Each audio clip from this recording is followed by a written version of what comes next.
इस कार्यक्रम के प्रायोजक जिला प्रशासन दुर्ग एवं स्वास्थ्य विभाग है।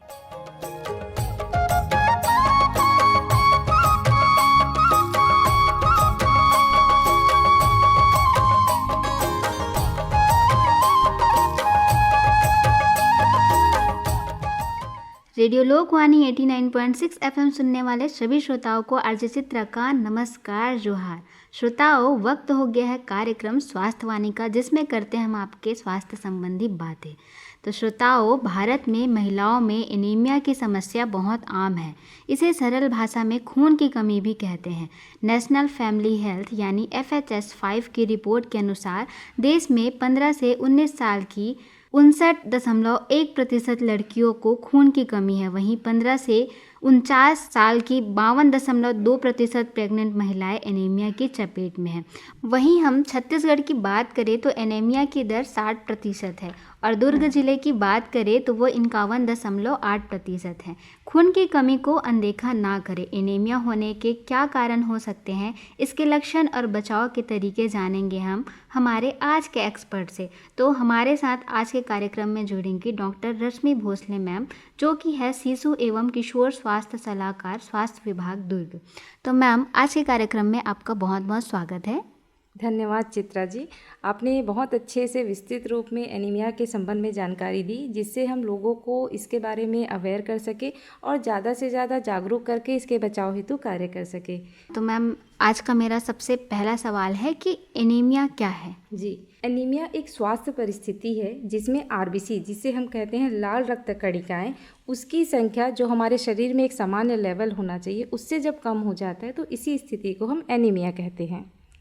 और हम बात करें RBCS, ये क्या होता है और इसका क्या कार्य होता है? RBC हमारे जो शरीर में खून होता है उसका एक भाग होता है और इसका जो मुख्य कार्य है वो शरीर की जो हमारी जो कोशिकाएं होती हैं उन्हें ऑक्सीजन पहुंचाना होता है। मैम, मेरा अगला सवाल है, एक स्वस्थ मानव में HB की मात्रा कितनी होती है?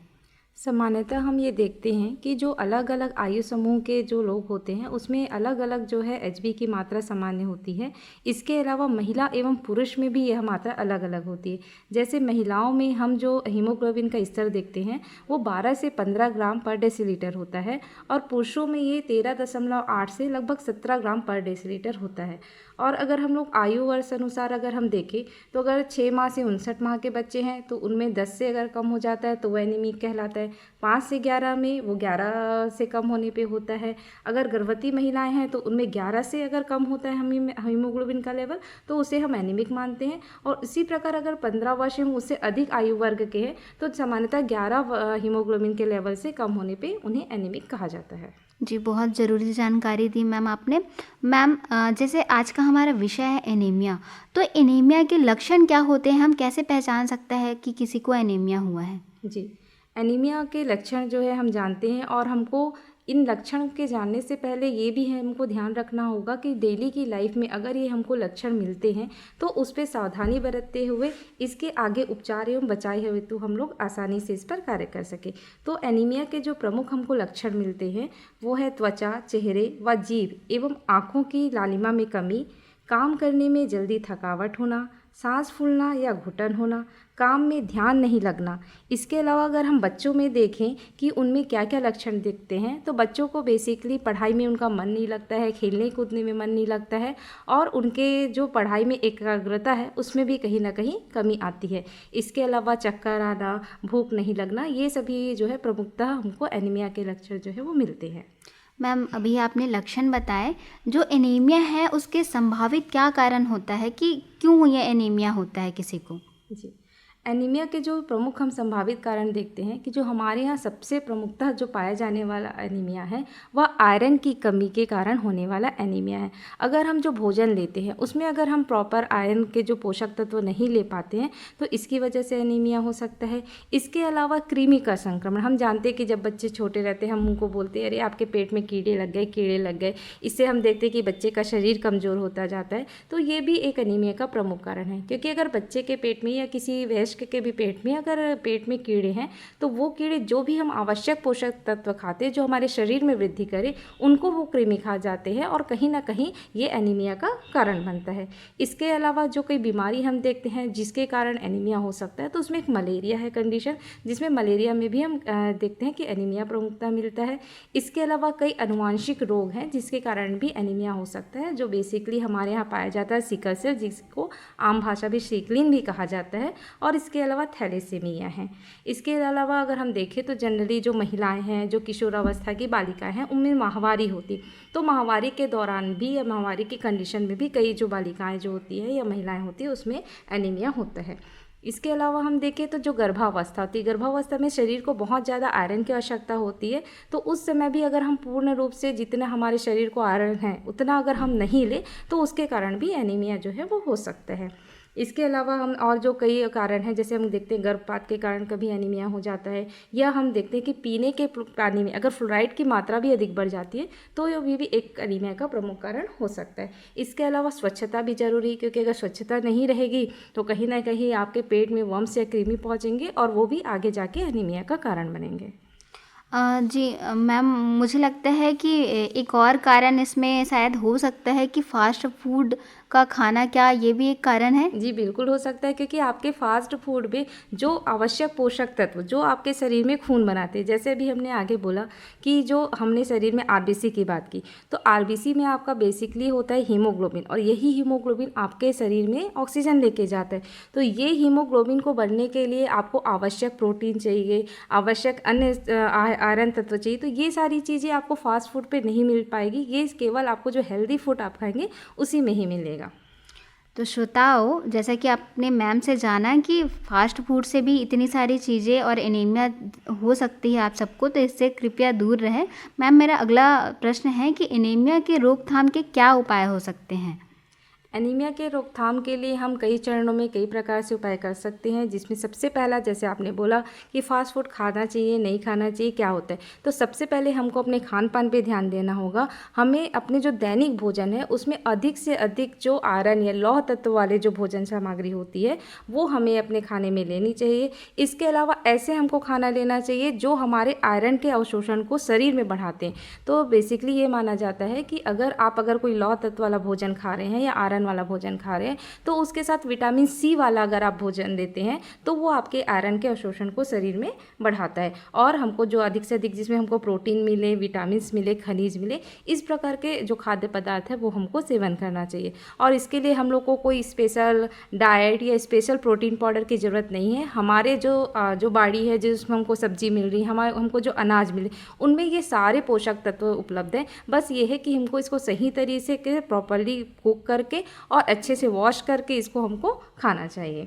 इसके अलावा जैसे हमने बात किया था अभी कृमि और मलेरिया, क्योंकि ये भी एक प्रमुख कारण है आपके एनीमिया होने का, तो इसलिए हमको ये ध्यान रखना चाहिए कि हमारे आसपास का जो वातावरण है वो स्वच्छ हो, और बच्चों को ये हिदायत देनी चाहिए कि वो कभी भी जो मिट्टी है उसमें नंगे पाँव ना खेलें, क्योंकि जो मिट्टी में जो वर्म्स होते हैं वो उन्हीं के नंगे पाँव के माध्यम से उनके पेट में चले जाते हैं। खासकर वैसे तो अभी हमारे बहुत सारे जो गांव है वो ओडीएफ हो चुका है, लेकिन ये जनरली हम ये मानते हैं कि अगर पेट से अगर कृमि निकल गया है शौच के माध्यम से तो वही मिट्टी में मिल जाता है, और वहीं अगर बच्चे अगेन खेलते हैं तो वही कृमि पुनः उसके पेट में जाके बच्चों में कृमि जो है वो पैदा करता है। तो हमको स्वच्छता का भी ध्यान रखना है।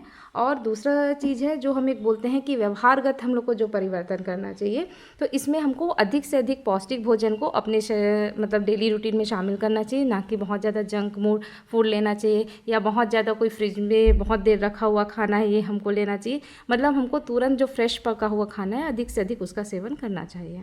जी, बहुत ज़रूरी और अच्छी जानकारी दी मैम आपने कि हमें अपने सेहत का ध्यान रखना बहुत ज़रूरी है और सही खान पान का। मैम, जैसा कि हमने शुरू में ही बात किया कि छत्तीसगढ़ में एनीमिया की दर 60% है, तो शासन के द्वारा क्या किसी कार्यक्रम का आयोजन किया जा रहा है इसके जन जागरूकता के लिए? जी, अभी जो शासन के द्वारा जो है वो राज्य ही नहीं के राष्ट्रीय स्तर पर एक कार्यक्रम है जिसका नाम है अनीमिया मुक्त भारत कार्यक्रम। तो इस कार्यक्रम में बेसिकली हम लोग जो है 6 आयु वर्ग पे काम करते हैं और ये बहुत अच्छा कार्यक्रम है जिसमें हम लोग एनीमिया की पहचान करते हैं, हम लोग उसके लिए उपचार प्रदान करते हैं, हम काउंसलिंग प्रदान करते हैं और ज़्यादा से ज़्यादा लोगों को जागरूक करके हम लोग कोशिश करते हैं कि हम इसमें इनसे को एनीमिया मुक्त कर पाएँ। मैम, इस कार्यक्रम में क्या कार्य किया जा रहा है? जी, इसमें जैसे मैंने आपको बताया कि जो 6 आयु समूह हैं उस पे हम लोग बात करते हैं। तो इसमें बेसिकली जो पहला आयु समूह हमारा जो होता है वो 6 माह से 59 माह तक के बच्चे होते हैं जिन्हें हम प्रति सप्ताह 1 ml आयरन की सिरप जो है वो 5 साल तक की आयु तक हम देते हैं।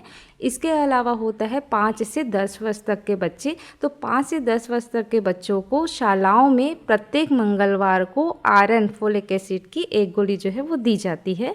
इसके बाद होते हैं 10 से 19 वर्ष तक के बच्चे, इन्हें भी शालाओं में प्रत्येक मंगलवार को आयरन की एक गोली, तथा जो ऐसे बच्चे हैं जो शाला छोड़ चुके हैं और आंगनबाड़ी में दर्ज है तो इन बच्चों को प्रत्येक शनिवार को ये जो दवाई जो है दी जाती है। इसके अलावा जो हमारी गर्भवती महिलाएं, जैसे आपने देखा कि बहुत सारी गर्भवती महिलाएं भी एनीमिक है, तो गर्भवती महिलाओं को उनके गर्भावस्था के 4थे माह से लेके 90वें माह तक आयरन की गोली दी जाती है उनके हीमोग्लोबिन के स्तर पर। क्योंकि अगर हीमोग्लोबिन का स्तर अगर 11 से अधिक है तो उन्हें जो है दिन में 1 बार गोली दी जाती है आयरन की, और अगर 11 से कम है तो उन्हें दिन में 2 बार भी आयरन की गोली जो है वो दी जाती है। इसके अलावा शिशुवती महिलाएं, मतलब जिनका बच्चा हो चुका है, शिशुवती महिलाएं जो होती है, तो शिशुवती महिलाओं को डिलीवरी होने के बाद से 6 माह तक पुनः ये जो आयरन की गोली जो है वो दी जाती है।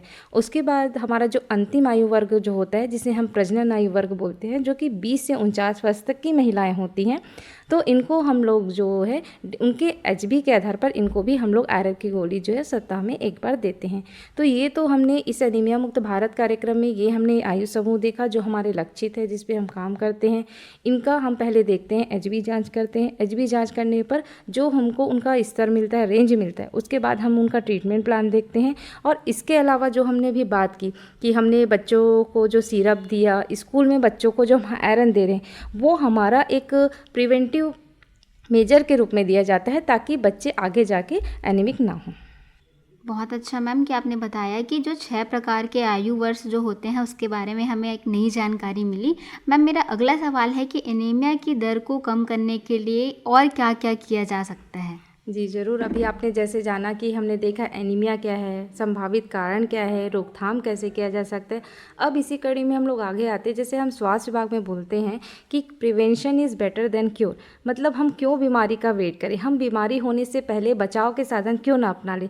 तो उसी बचाव के साधन के रूप में जो अभी हमने आपको बताया कि हम जो स्कूलों और आंगनबाड़ियों में जो बच्चों को दवाई दे रहे हैं या हम लोग सिरप जो उनके घरों में प्रोवाइड कर रहे हैं, वो उसी का एक प्रमुख मुद्दा है कि हम जो आगे आने वाली जो जनरेशन है अभी से उनको प्रिवेंटिव तौर पे ये दवाइयाँ दें और एनीमिया का स्तर को हम लोग कर सके। इसको मैं आपको एक एग्जाम्पल के रूप में बताना चाहूँगी कि जैसे हम देखते हैं कि कोई एक किशोरावस्था की लड़की है जो कि अपने 15 आयु वर्ष में एनीमिक है। अगर ये जो लड़की है जो एनीमिक है 15 साल में, जब ये गर्भवती के रूप में जाएगी, जब ये गर्भवती बनेगी तो पुनः ये एक ऐसी गर्भवती बनेगी जो कि एनीमिक है। तो वो अपने किशोरावस्था में भी एनीमिक रही, जब वो गर्भवती हुई तब भी वो एनीमिक रहेगी। अब जो एनीमिक जो गर्भवती माता है जब किसी बच्चे को जन्म देगी तो वो उसका बच्चा पुनः एनीमिक होगा और आगे जाके वो बच्चा कुपोषित भी हो सकता है।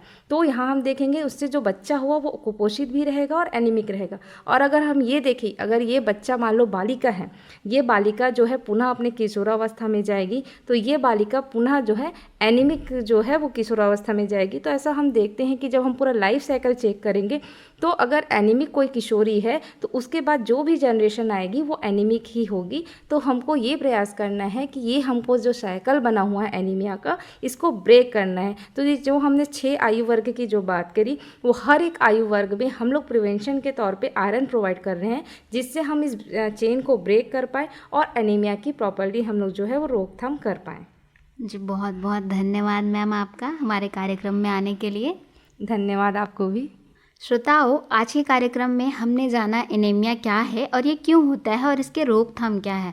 श्रोताओं, आप सब अपना ख्याल रखें और खून की कमी होने पर अनदेखा ना करें और भोजन में पौष्टिक आहार जैसे प्रोटीन, विटामिन की कमी ना करें और फास्ट फूड जैसे चीज़ों से दूर रहे और कोई भी लक्षण होने पर आप स्वास्थ्य विभाग में जाके अपनी जांच जरूर कराएं।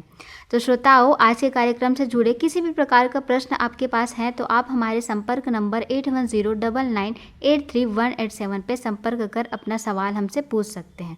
धन्यवाद। सुनते रहें रेडियो लोकवाणी 89.6 FM। इस कार्यक्रम के प्रायोजक जिला प्रशासन दुर्ग एवं स्वास्थ्य विभाग है।